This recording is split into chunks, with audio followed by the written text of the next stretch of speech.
ഇത്തവണ വേനൽ മഴ തുണച്ചതിന്റെ ആശ്വാസത്തിലാണ് മലപ്പുറം ജില്ല. കുടിവെള്ളക്ഷാമം രൂക്ഷമായേക്കുമെന്ന ആശങ്കകളെയും വേനൽ ചൂടിന്റെ കാഠിന്യത്തെയും അല്പമൊന്ന് കുറയ്ക്കാൻ വേനൽ മഴയ്ക്ക് സാധിച്ചിട്ടുണ്ട്. മാർച്ച് 1 മുതൽ ഏപ്രിൽ 5 വരെയുള്ള കാലയളവിൽ ജില്ലയിൽ 31.1 മില്ലിമീറ്റർ മഴയാണ് കേന്ദ്ര കാലാവസ്ഥാ നിരീക്ഷണ വകുപ്പ് പ്രവചിച്ചിരുന്നത്. എന്നാൽ 85.4 മില്ലിമീറ്റർ മഴ പെയ്തിട്ടുണ്ട്. 174% അധിക മഴ ലഭിച്ചു. പ്രതീക്ഷിച്ചതിനേക്കാൾ 60% മുകളിൽ മഴ ലഭിച്ചാൽ അധിക മഴയാണ് കേന്ദ്ര കാലാവസ്ഥാ നിരീക്ഷണ വകുപ്പ് വിലയിരുത്തുക. വേനൽ മഴ വരും ദിവസങ്ങളിൽ കൂടുതൽ ഇടങ്ങളിലേക്ക് വ്യാപിക്കുമെന്ന പ്രതീക്ഷയിലാണ് ജില്ല. ഇന്നും മഴ മുന്നറിയിപ്പുണ്ട്. കേന്ദ്ര കാലാവസ്ഥാ നിരീക്ഷണ വകുപ്പ് ജില്ലയിൽ മഴ മുന്നറിയിപ്പുകളൊന്നും നൽകിയിരുന്നില്ലെങ്കിലും കഴിഞ്ഞ ദിവസങ്ങളിൽ ജില്ലയിൽ വ്യാപകമായി മഴ ലഭിച്ചിരുന്നു. ഫെബ്രുവരിയിൽ മഴ തീർത്തും മാറി നിന്നതോടെ പുഴകളും തോടുകളും കിണറുകളും അടക്കം വറ്റിത്തുടങ്ങിയിരുന്നു. തദ്ദേശ സ്ഥാപനങ്ങളുടെയും ജലവിഭവ വകുപ്പിന്റെയും പല കുടിവെള്ള പദ്ധതികളുടെയും പമ്പിംഗ് സമയങ്ങൾ വെട്ടിക്കുറച്ചിരുന്നു. വേനൽ മഴ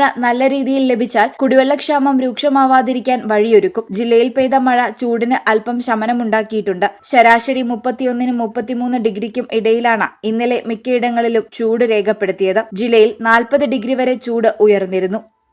ന്യൂസ് ഡെസ്ക് ഈ ചാനൽ. അൽസലാമ ഐ ഹോസ്പിറ്റൽ സേവനത്തിന്റെ 20ാം വർഷത്തിലേക്ക് 21 ലക്ഷത്തോളം സന്തുഷ്ടരായ ഉപഭോക്താക്കളും 2 ലക്ഷത്തോളം തിമിര ശസ്ത്രക്രിയകളും പൂർത്തിയാക്കിയ മലബാറിലെ ഏക കണ്ണാശുപത്രി.